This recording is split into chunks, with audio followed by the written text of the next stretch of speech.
I'm going to do this embroidery, and this is my little station here. First I have my top, what do they call this? Stabilizer, but it's clear. It's called film, and it's water soluble, but you can see through it when you're embroidering to make sure you're in the right place on the material. This is the stabilizer for the back. It's called Tearaway, and it basically, once you get done embroidering, you can tear it off the back and pick the little pieces. This is my hoop that I have. I only have the 4-inch hoop for my machine. I want to get one eventually that does bigger, but 4 will do me fine. And this is, I'm getting ready to do a burp cloth for, I don't think Mom wants you to have that in here. Go take it back, please. I do them on the trifold diapers. I have the other ones, but these seem to work out better for the moms. But anyway, I'm going to make the sandwich first. Oh, a couple things. I really like these scissors for when you are doing I can't even think of what it's called, where you need to cut around the frame of what you're doing. You can see probably they have like a slightly raised piece of them, and that helps you not to cut the material where a straight one you might cut it. Also, you'll see I have 2 pieces of each of these when I do one, and the reason for that is sometimes the machines do whatever they want to do, and so they will you need to stick another film over the top, or you need to put another backing on the bottom if something goes on in the bobbin. So I always cut 2 pieces just so I have one ready. Oh, this is my material that I'm going to put in the little frame. All right. Okay, so here I'm making my sandwich. You put the tearaway on the back. Let me rephrase that. First, you make sure your screw is all the way out, as far out as possible. Not to where it comes totally apart, but as far out as possible, because you're going to have quite a bit of material in your stabilizer. So to make your sandwich, figure out, I'm pretty scientific on how I figure this out where I'm going to put it. I basically just lay down there and go, yep, that looks good. So give me a second, I need to do that. Okay, so you can see I have my sandwich made here. So I start with the tearaway fabric on the stabilizer on the back. What I'm going to be sewing on the clear film and the top part of the frame. It's all hooked into the bottom. You can see that I loosened this out, and I'm getting ready to tighten it up. You want this to be as tight as possible. You know, keep in mind this is plastic, so you don't want to use a air socket wrench to tighten it, but you're going to want it really tight so that the material and stuff can't move. To line it up and stuff, I just kind of guess. There's a lot of people that do this really scientifically, but all the stuff I do are gifts, so I can just kind of eyeball it and go, yep, that looks good. So anyway, that's how you make the sandwich. I'm going to tighten the screw now. Okay, so you can see from here, I tightened it quite a bit. I don't really like the fact that this looks kind of bent. That kind of concerns me, but it should be fine. Shouldn't cause a problem. And then turn my machine on. You can see it's going to say carriage. The carriage of the embroidery unit, which is this piece here, is going to move. So I just tell it okay. And based on where this is and whatever, it moves it around. And then these are the controls. All right, so I have my stuff here ready to go. I'm going to check my bobbin to make sure there's plenty of it on there, because you go through bobbin not super fast like you do normally, but you know, this is starting a new project.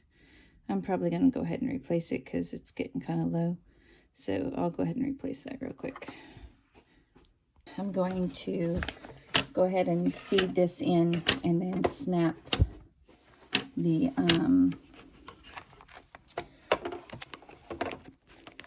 loop into place. Let me pull this up here closer. Sometimes you have to lift this up in the back to get it all the way in there. And then you line those up with your little bracket pieces here. Oh, come on. I can't usually do it one-handed. There we go. It snaps in. Okay. So you just make sure all your pieces are, you know, not tucked under. Not that I've done that before.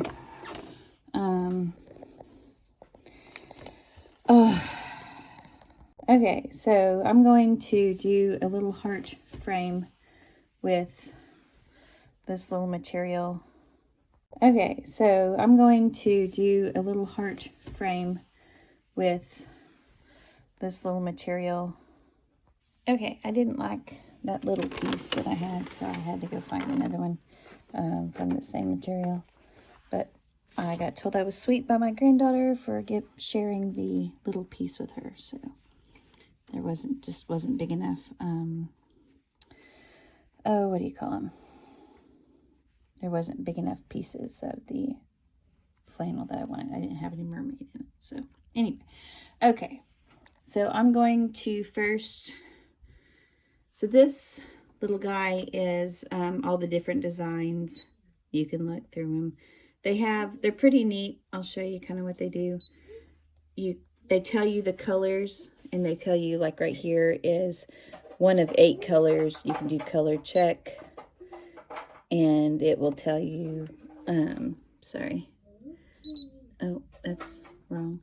Okay, so you can, I thought that's how you checked it, but when you start going through these, you can go into adjust, and is it here? Yeah, here it does. Okay, you can check which colors come in here by pushing these little arrows here. I usually end up, if I'm going to do a design of theirs, I will try to follow it as close as I can. But for the most part, I know what I'm going to do. I've played around with it enough to where I just get scrap pieces and try it out and see what I think I want it to look like. Letters are pretty cool. There's 5 different styles. They have large, medium, small, capitals, lowercase. And if like you're doing a name that's too long, like and it's large and capital, like if you were to do my name,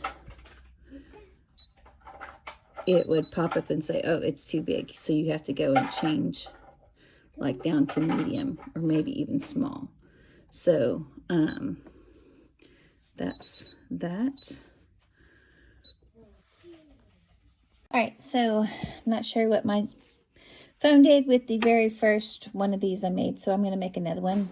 Hopefully I won't miss any parts that I told you so glamorously last time. So okay, here's my material that I'm going to use on this. I probably should turn it the other way. That's probably what I would prefer. And I'm going to put my presser foot down, but you'll notice that I did not put this under the frame, and I'll explain that later. So what I'm going to do is I'm going to make a heart frame. So I'll come over here to the heart one. And since I just need this to be the one stitch for the applique, I'm going to start with doing this one. And from there we can see that that is what I want. It is the right stitch. So I'm going to tell it to adjust layout. So this little button right here, this marks on your frame where it's going to sew. So I'm going to show you that real quick. Let me push that. And you can see where exactly on the frame it's planning on sewing. And since I have a 4-inch, it's usually not quite big enough. So you can come over here and adjust the size, but hear me out on this.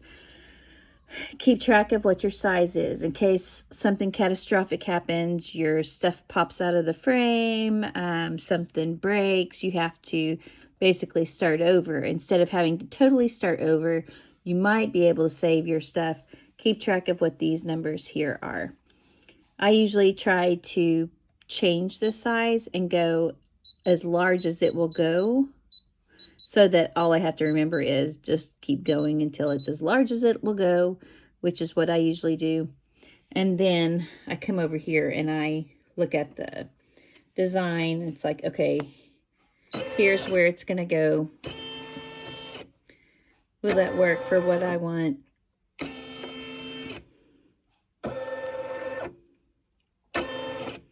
Okay, so sort of does. I'm going to try to move it up just a hair bit more. Check the size one more time.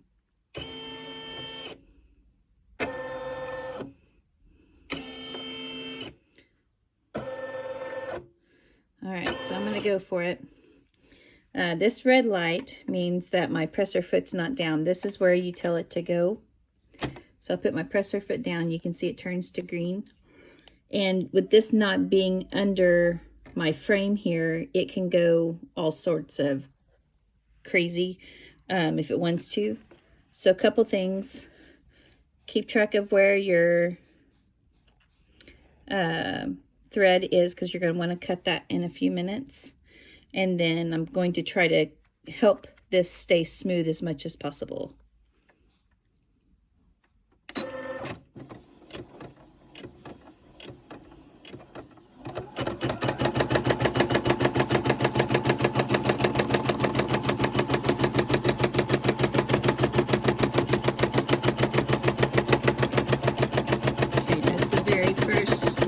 Layer of the applique.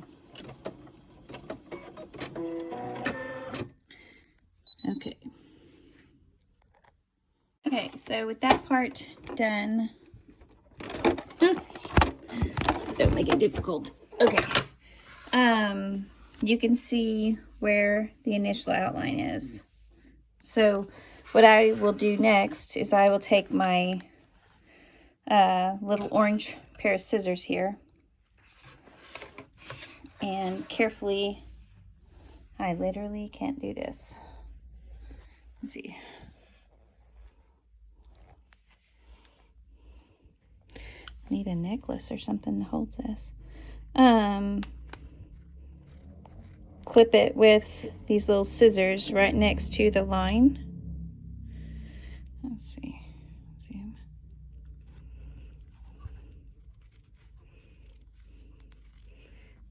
And you can see what I'm doing, basically cutting it. Can clean that up a little bit and get it as close as I can to the initial applique stitch. I'm going to clip all the rest of this and I'll be right back. So I've trimmed off all the extra stuff over there, and this kind of gives you an idea of why I do it, because see, when we do another embroidery stitch over the top of this little frayed edge here will be hidden. So I can now put it back in the machine and do the embroidery over the top, and will be just fine. Okay, so it's loaded back in the machine. Put my presser foot down, and I'm going to come back a little bit here to change my stitch. Okay, delete my pattern. Oh, scare me out to death. Okay, so I'm going to come over here and pick one of these that's, it doesn't really have to be whatever. It can just be a solid, big, fat one. And again, I'm going to come up to the size because I know I want the very big, largest size on there. And then make sure my thread's good. And I'm going to tell it to go.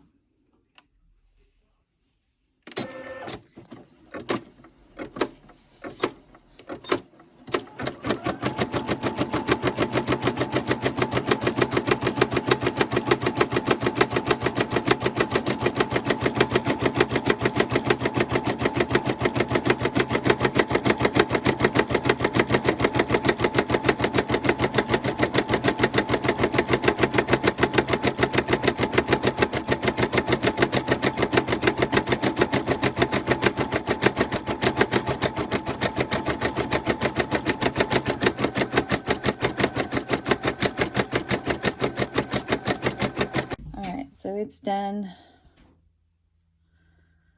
Just kidding. So I'm going to take it out.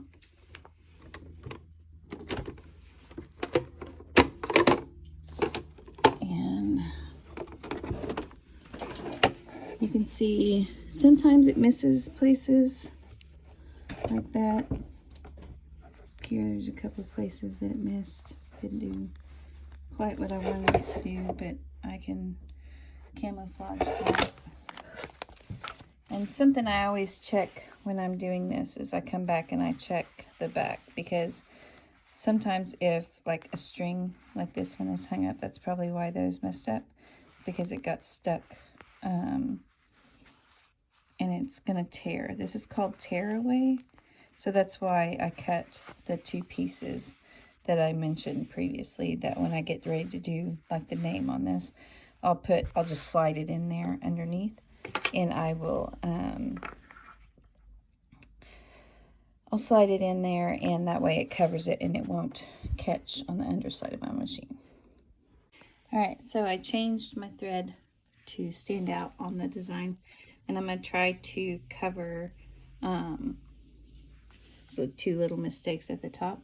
So let me rephrase.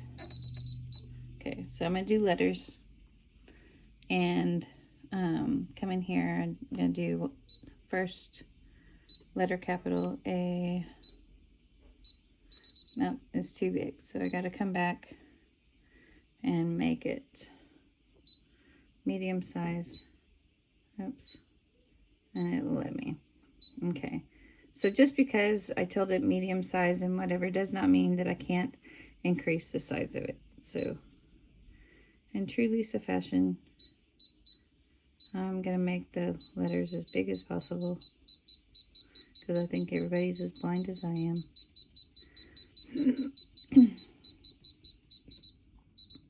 Okay, it's not increasing anymore, so I'm going to push my little guy over here, and I'm going to watch. This is going to show me where my letters are going to be. Okay, well that's square in the middle of her face. That's not what I want. Okay, so I'm going to move my design up. Okay, does that look about right? Push my little button again. It's still going to be at the top of her head.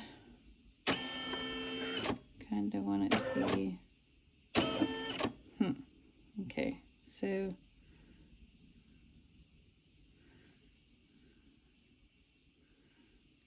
I think that would probably work. I don't really think I like that design though. I'm going to change. Okay, and put it at the bottom.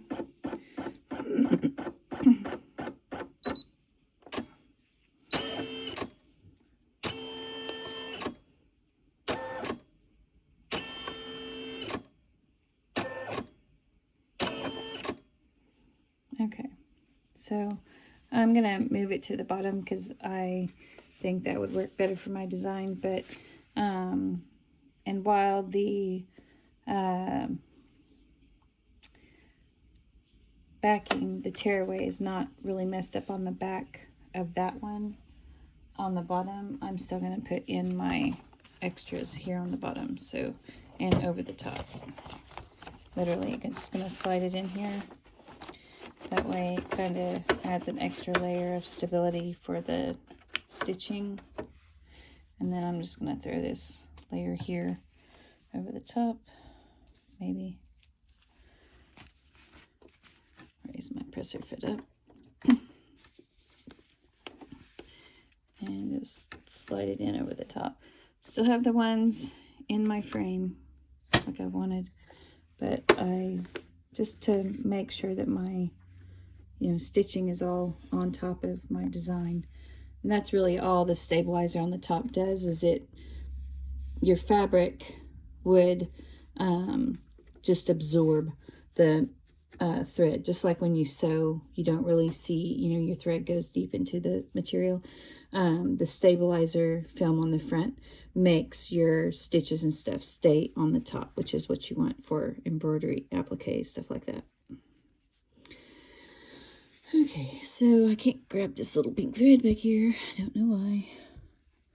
The reason I grab them is because sometimes I will, and like right now, I'm going to stop this. I'm going to start it, and then I'm going to stop it and cut this little string off, because otherwise it can get kind of wound up. Oh, maybe that's why. There we go. Okay. So I'm going to go ahead and tell it to start. I'm going to let it start making, and then I'll stop. And I come around here and mess everything up.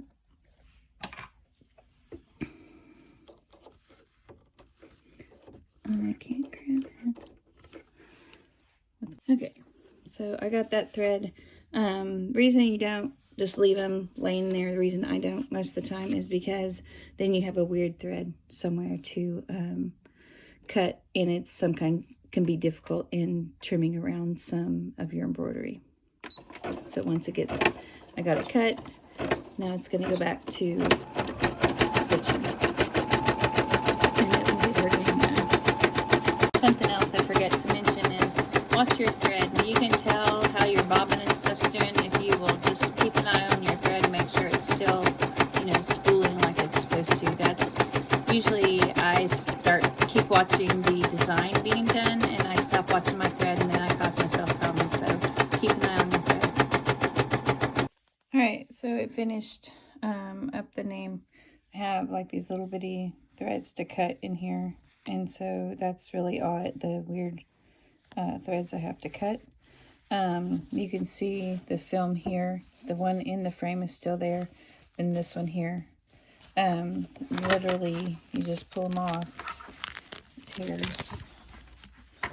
And then I'll take like tweezers or something after I take this out of the frame and pick any of the pieces. But once it's when this gets washed, it'll dissolve this clear film.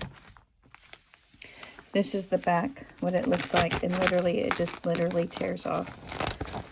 And I'll do the same thing with it. I will use there I am. I will use tweezers to pull it off and make sure I get it, you know, as clean as possible. Cut any weird threads that are here in the back.